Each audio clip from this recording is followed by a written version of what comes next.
Hey, what is going on, everybody? How are you all doing today? I hope you all are having a wonderful and fantastic day today, and if not, hopefully you all will have a better tomorrow. Ladies and gentlemen, there has been a lot that has been going on within the past few days. I mean, this is huge news. Many of you probably already know, and if you don't already know, Toye's past was actually revealed. Shout out to Nick Ricada there, because on his live stream he showed these important reports. And there's a lot here. I mean, this is huge stuff because Toye had two previous wives, and that did not go over well at all. And we're going to get into that in a moment. But Nick Ricada and Yellow Flash, they both thought that there was something strange here with Toye, and I want to explain why I also thought there was something strange here. Because think about it, many people came out saying these terrible things about Vic, and Monica Rial was claiming that Vic did these terrible things as well.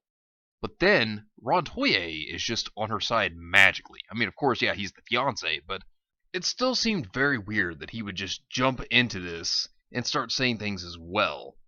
I thought it was very strange. But it seems as if he was the jealous fiancé out of the entire situation, because it seems like if there was any reason for him to jump into this, it would be of jealousy. And that seems to have possibly been the case here, because that's what it looks like, and that's what it sounds like. And Ron is not the innocent person he makes himself out to be, and these documents right here that Nick Ricada revealed, they really do tell you that he's not as innocent as he appears to be.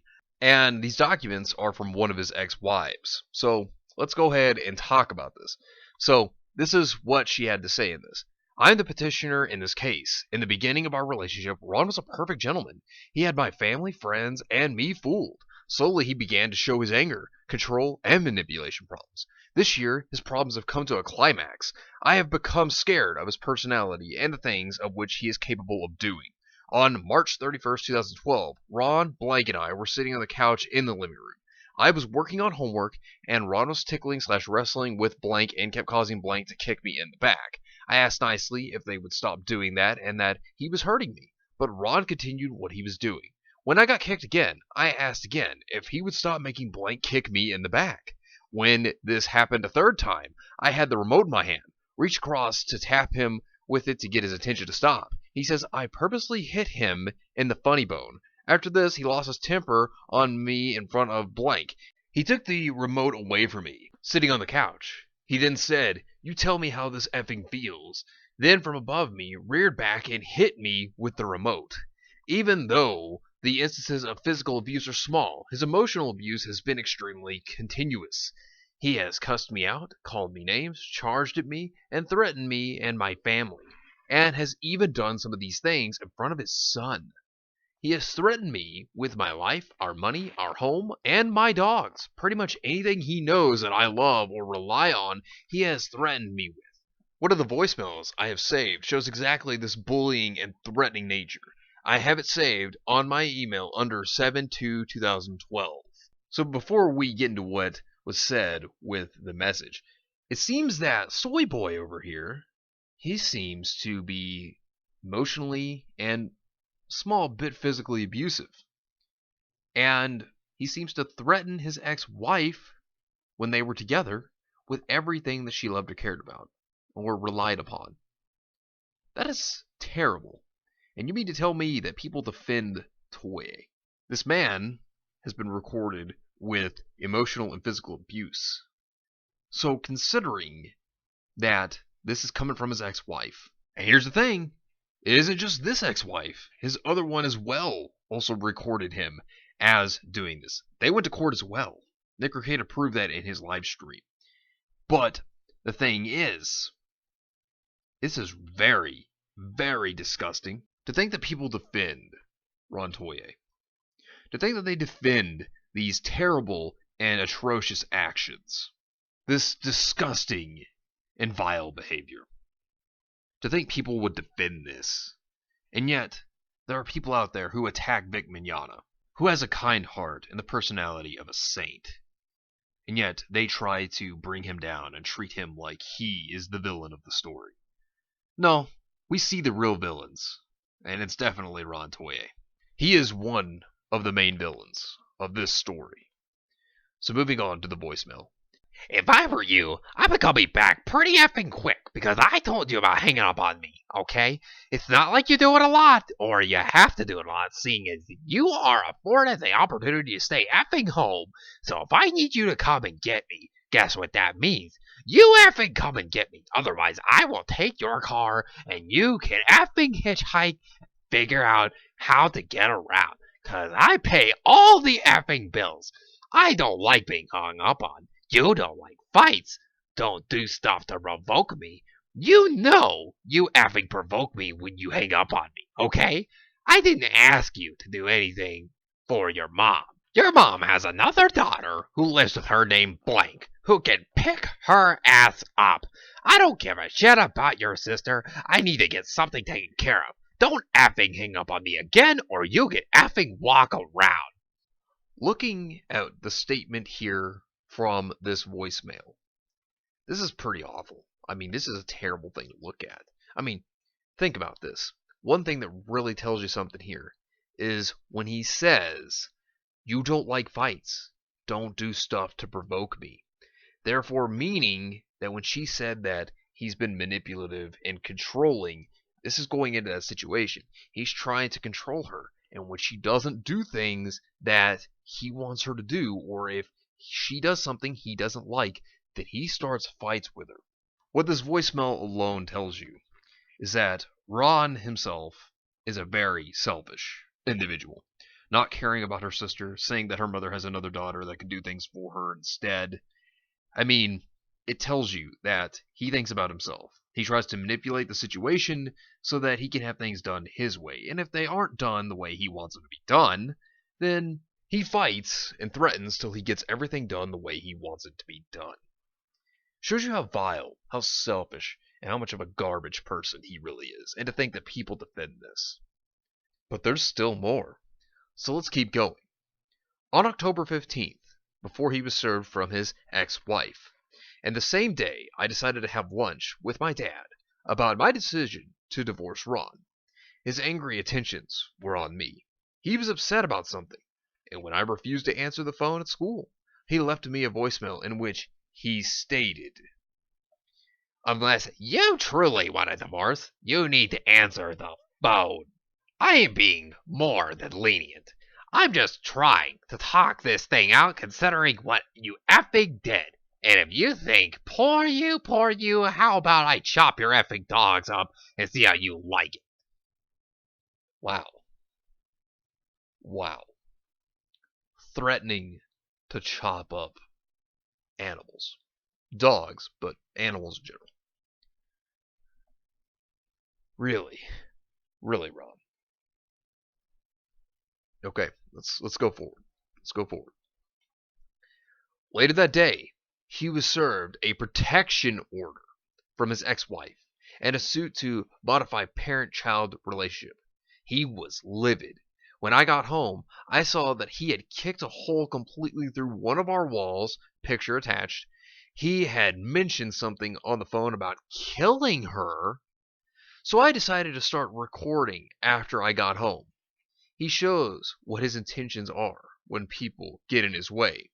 At 7:10, if somehow, because I understand that, but see, if somehow the judge better hope not, he doesn't have kids either, 'cause I will effing it seriously. If something comes through with Blank is my anchor to sanity, if something happens here, it's gonna be very bad for a lot of people like the judge, Blank, and his family, everyone.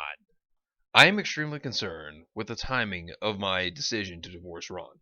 He has already made it clear to me that he has an extremely angry and violent nature. And now, with his son's custody involved, I am frightened my decision will affect him even worse. I have to get out of this marriage. I am overwhelmed from constantly being harassed and threatened. I am terrified that he will see my decision and do things to harm my family, me, my dogs, and our residents. If you look at this, and yet also know that his other ex-wife also filed something against him as well. There was a court case in both of his marriages. Okay, this tells you how awful of a human being that Ron Toye really is, and how vile he is as a person.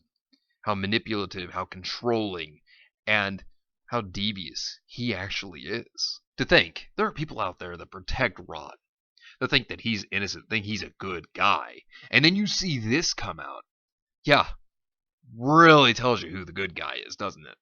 Really tells you a lot about Ron Toye and his true colors of a person. But you know Kick Vic, they're going to just push this under the rug as if it wasn't anything. I mean, look at Greg Doucette. What is he doing right now? This is what he had to say.